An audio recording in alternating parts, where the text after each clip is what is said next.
I really can't think of a better way to spend a Saturday than at home making fresh pasta from scratch. So today I'm making fresh Pici.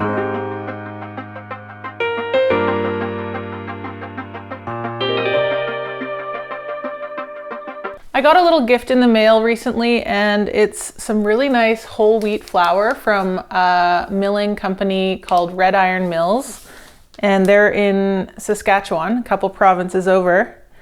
And I thought it would be fun to just make something really extra special with this flour. And this is actually durum wheat, whole wheat flour. So it's like whole wheat semolina, which I've never worked with before. But of course, when I think of semolina, I immediately think of pasta. So I decided to take some inspiration from one of my favorite YouTube channels, the Pasta Grannies, and make some Pici. You don't need a machine to make the shapes, you just need your fingers and a rolling pin. So I thought it would be a good one to start with, although I've never made it before, so we're doing this together for the first time. Ingredients wise, for this first part, all I have is the flour, a bit of olive oil, and some warm water. The recipe I saw used 400 grams of flour. Got my trusty scale here. And I don't know how much this makes. I bet you it's gonna make a lot and I'm gonna get tired of rolling before it's done. Should I do a half recipe? I feel like I should do a half recipe because I'm seeing how much flour this is and realizing that I don't have very many people to feed. So I'm gonna backtrack a little and dump some of this back in.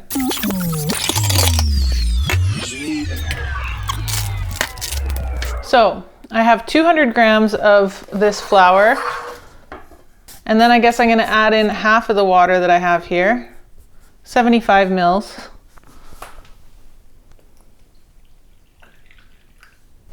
Perfect. And a little swig of olive oil. I'm gonna mix it with a fork to start things off.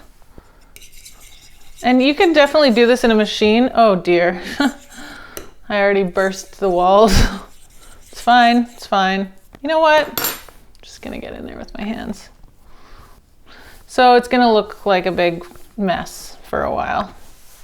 Ooh, it smells really nice. The flour smells so nutty. The dough feels pretty firm to me, so I might add a bit more water. Is it whole wheat?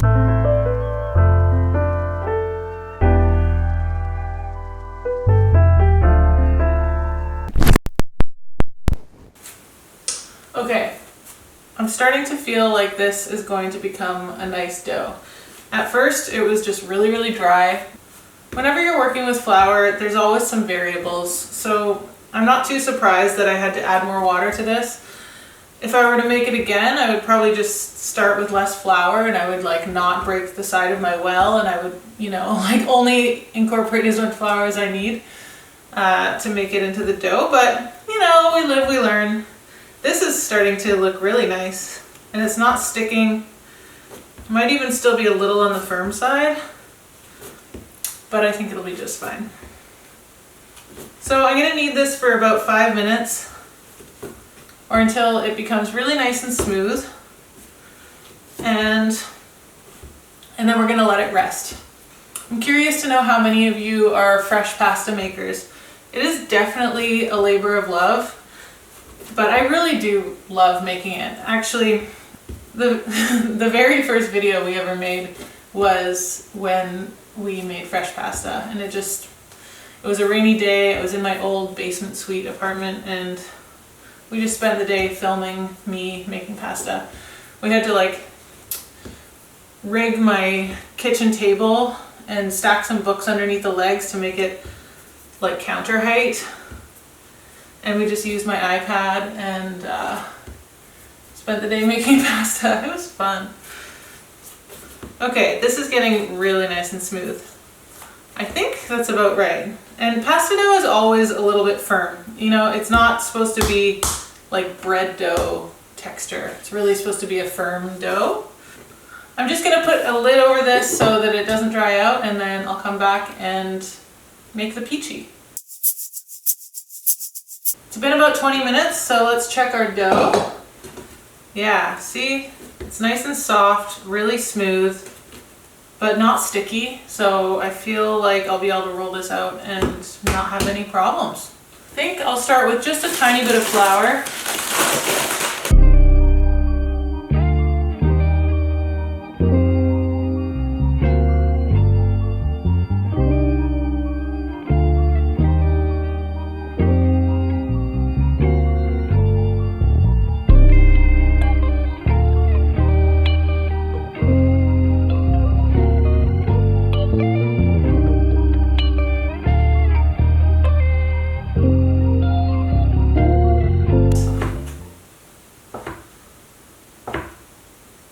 Okay, I'll do a few cuts and then I'll test these out before I do all of them.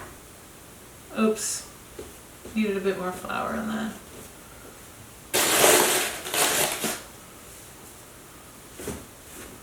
I think these are a little bit thin. Yeah, this is too thin. This isn't gonna work. They're supposed to be like fat spaghetti, so this is already like fettuccine thin. So what I'll do is instead of unwrapping them, I'll just roll them like this. See?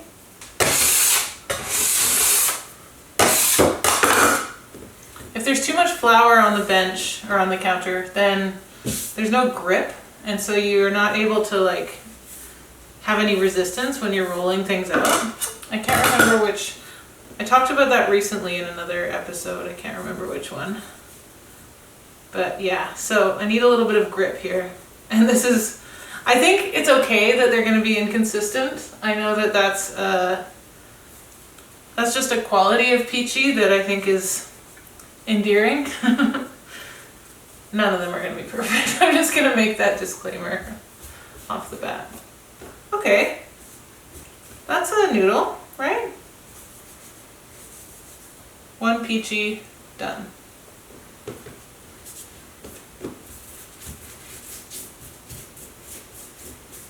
Oh, that was so much easier. Look at that. So the key is to start with more of a chunk, less of a strip. Amazing. So good. Let's see if I can get into a bit of a roll here.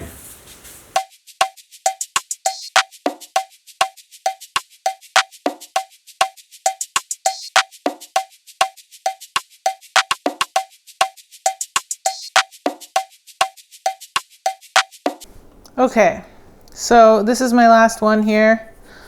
So I guess I'm just gonna cook them. I'm gonna get some water boiling. And I'm gonna start thinking about a sauce as well. I found some Parmesan cheese, a tomato, some garlic, and some sun-dried tomatoes. And what else can I find? A tiny bit of capers at the bottom of the jar. And I think that's about it. So I'm just gonna make a little chunky makeshift kind of sauce out of these things here.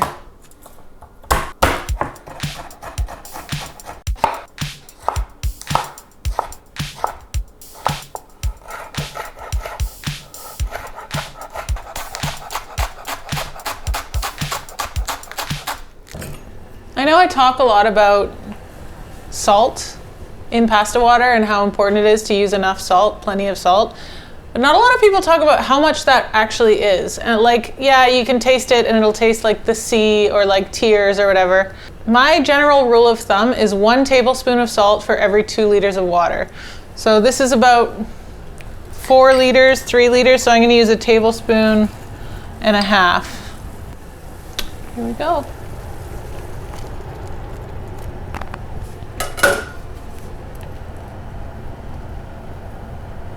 Oh, I'm so excited about this. Look at these. I actually have no idea how long I'm supposed to cook them for, so I should just check that out right now. Regina cooks the Pici in plenty of boiling salted water for a couple of minutes. Only a couple of minutes, apparently. Okay. And then into a fresh pan so you can see it, I'm gonna add a little olive oil. Quite a bit of olive oil, actually. Who am I kidding? Then I'm gonna add in my garlic. tomatoes. Actually, everything. Just chuck it all in.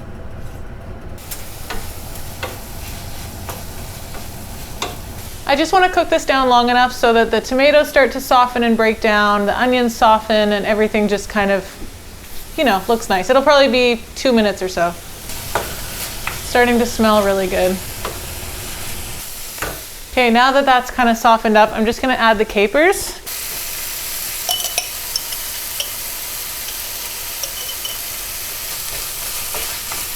And I didn't add any salt to this because I feel like it's going to be a little bit salty with the capers, and also I seasoned the pasta really well, so we're just going to see how that plays out.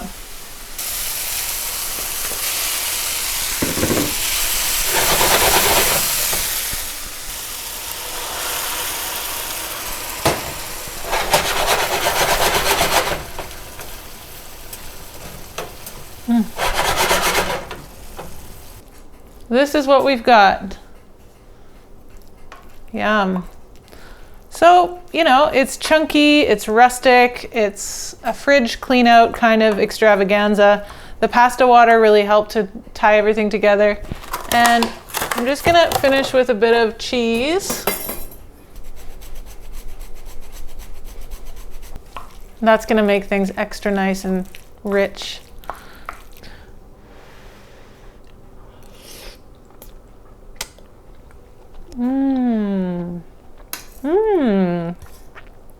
The noodles are pretty firm. I think I like them like that, but they probably could have cooked for another minute or two.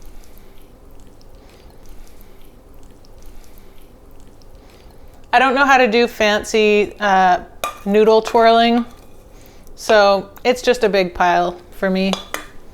That's it. That's my homemade Pici.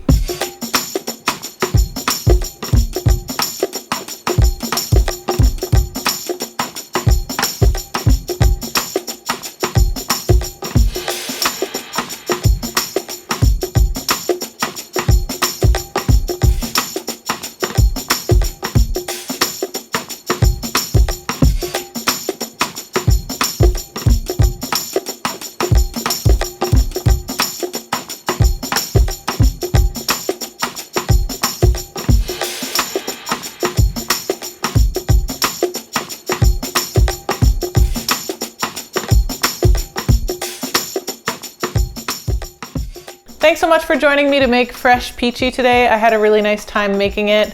Perfect way to spend a Saturday, if you ask me. I'm definitely gonna make it again. I'd love to know if you're gonna make it, and if so, please let me know and tag me in all your photos and all of that. And I'll see you in the next video.